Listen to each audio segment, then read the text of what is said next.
Today on Abbreviated Bios, we're going to look at a woman who led a movement to stop a destructive proposed constitutional amendment and who helped shape the modern Republican Party.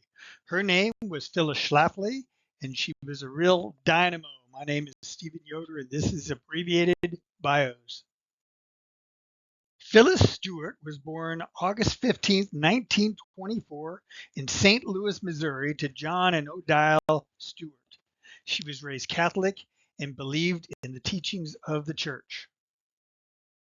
During World War II, Phyllis tested machine guns at the St. Louis Ordnance Plant. She earned a master's degree in government from Radcliffe in 1945. After college, Phyllis began to work at the American Enterprise Association. This was a very important event of her life because she began to rethink her political views and became a solid conservative. In 1949, she married attorney Fred Schlafly. It turned out to be a great marriage in which they had 6 children. He worked with her in all of her campaigns, beginning with efforts to oppose communist tactics in the United States. Phyllis Schlafly first got involved in electoral politics as the campaign manager for Claude Bakewell in 1946 when he ran for Congress. He was elected. Phyllis herself ran for Congress twice in 1952 and 1970, but lost both times.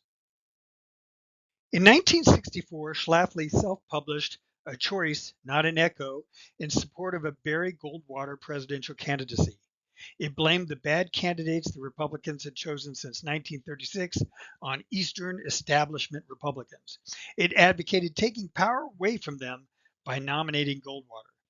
The book sold well over 1 million copies and was a big factor in gaining the nomination for Goldwater, though he lost the general election in a landslide.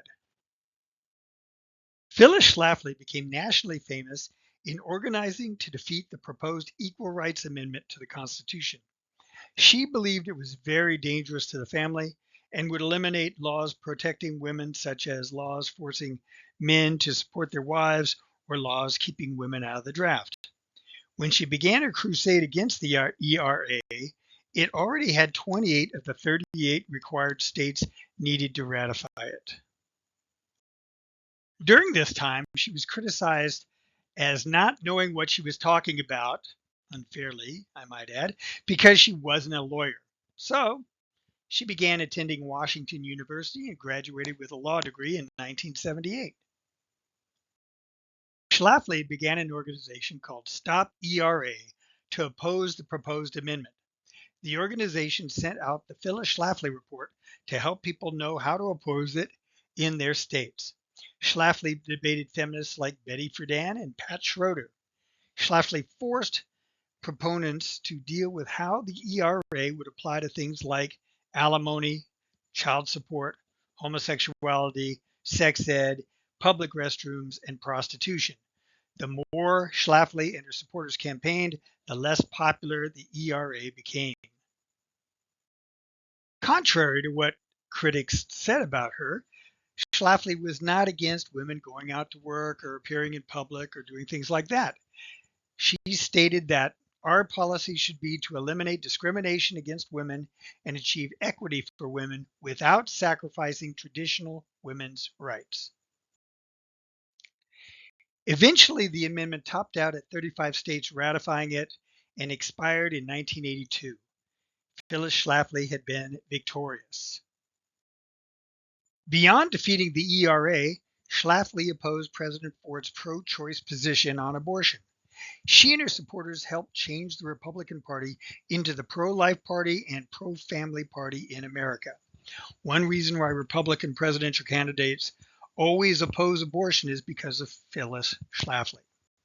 Her Stop ERA group would become Eagle Forum, a conservative women's activist group that's still around today.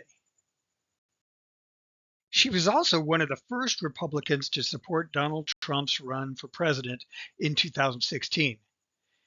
Phyllis Schlafly died, however, before the election on September 5th, 2016, of cancer in Ladue, Missouri. Since the ERA died, Democrats have been able to enact it piecemeal, mostly through the courts. Many of Phyllis Schlafly's fears have been realized, including men being allowed in women's bathrooms. In July of 2021, the Senate even voted to require women to register for any future military draft. The House defeated it, however, and so far it hasn't come up again. Thank you for watching this episode of Abbreviated Bios. If you like this sort of thing, please hit a thumbs up, maybe subscribe, maybe recommend it to your friends. I'll see you next time.